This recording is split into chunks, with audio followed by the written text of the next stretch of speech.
So I used to hear that a lot. And you could get kind of motivated by that sometimes. Maybe that's been a motivation for some of you. I thought maybe it would be a cool bumper sticker, like emptying hell or clearing hell or whatever. You know, you could come up with like a cool little tagline and maybe get excited about it for a little while, but it didn't really move me a lot. The other side of it is, let's get people into heaven, all right? There are people who need to be in heaven. I mean, that's where they need to get to spend their eternity. That's important. It's a big deal. So let's get one more for Jesus. Let's get one more in there, one more into heaven. And you could get motivated around that. But that didn't really move me either. And this is what I've learned, and this is what we're going to spend our time talking about today.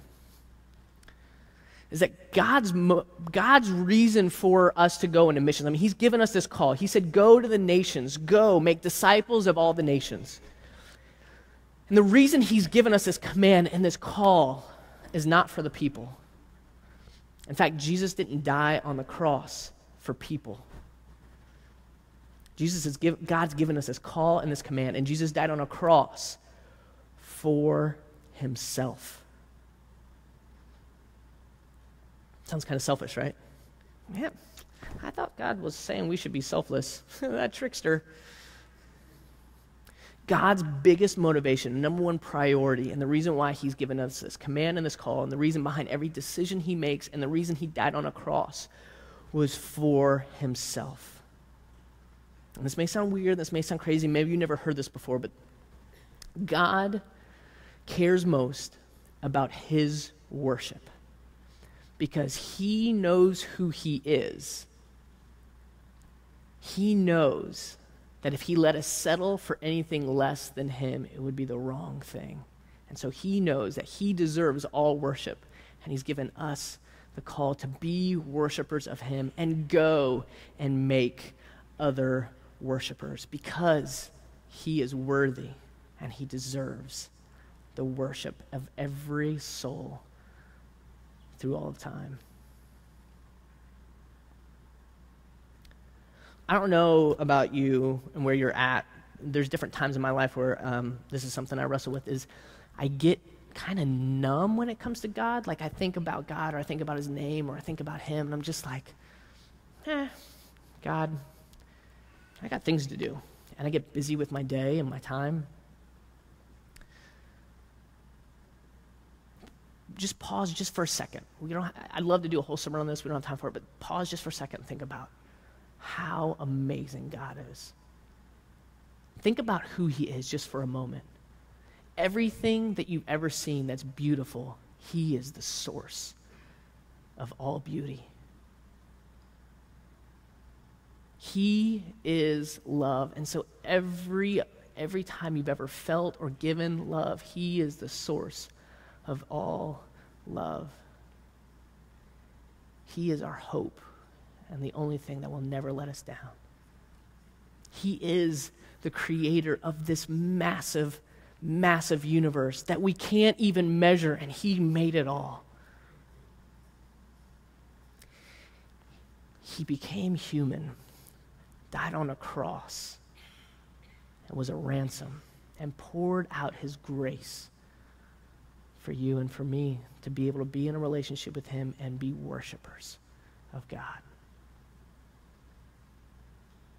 Sometimes we just don't have that high view of a God. And we just have to pause and stop and think about how worthy he is and how much he deserves our worship. Missions is not the goal of the church. Worship is. And we do missions because worship is not happening. And that's what we're going to look at today, is what would it look like for us to be motivated to live our lives, not for people, but for God and his worship. And how does that change what we do, how we spend our time, and who we are? You can follow along in the verses. They're on the note sheet in front of you, and they'll also be up on the screen. Here's what it says in Psalm 86. No pagan god is like you, O Lord. None can do what you do. All right, so there's no God like you, God, and none can do what you do. Who you are and what you do is totally different than every other God. All the nations that you made will come and bow before you, Lord. They will praise your holy name, for you are great and perform wonderful deeds. You alone are God.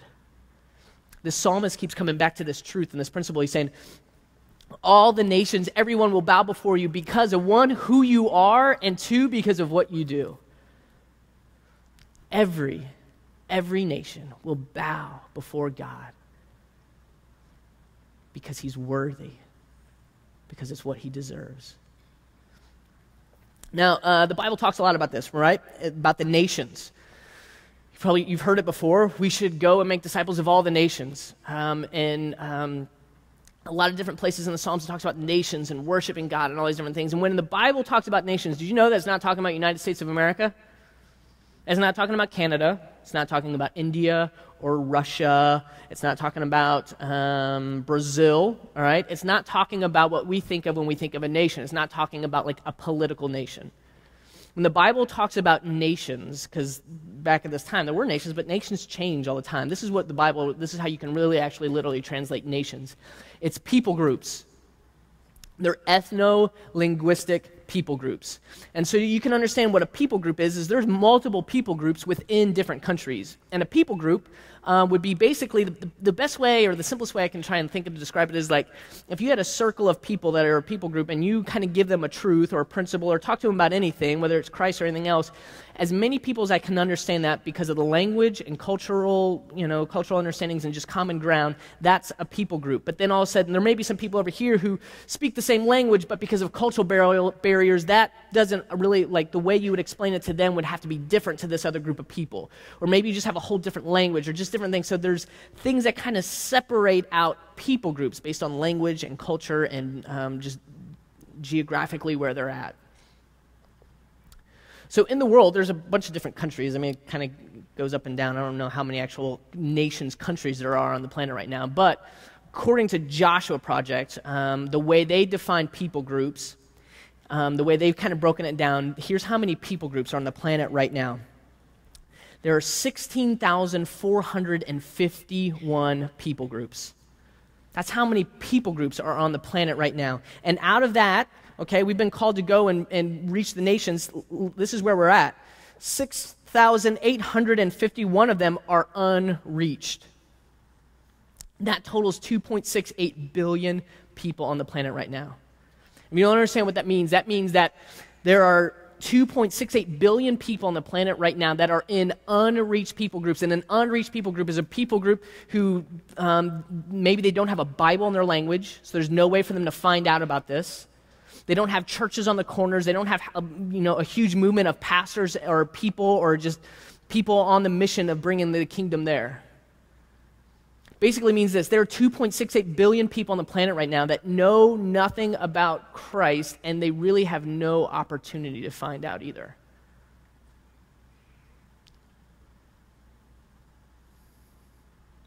And out of that, those unreached people groups, 5,396 of them are in the 1040 window. And the 1040 window is if you can do a search on like Google Images and type in 1040 window and you can kind of see it. It's 10 degrees north for the latitude line, 10 degrees north and 40 degrees north, just a little bit further north. In between those two lines, it basically covers and it's just it's not for the Western Hemisphere, but on the Eastern Hemisphere. So it basically means the north part of Africa and the southern part of Asia. And that little window right there, that's called the 1040 window. And in that window, that's where 5,396 of the unreached people groups are. You've heard the term like the Bible Belt in America. That's called the resistant belt of the world. There are a ton of people who live in that little window of space. And it's so hard to bring the gospel in there. Now, there's things happening there. There are people coming to Christ in there, and there's some cool things that are going on, but it's just not enough to really register that they would become considered a reached people group, because there's such a small percentage of people there who are following Christ. Here's some people groups. I'll just tell you about a couple. One is the Sheikh people group. They are the largest unreached people group. And there's some of them in Bangladesh and some of them in India. And they total 200 million people. And they are an unreached people group.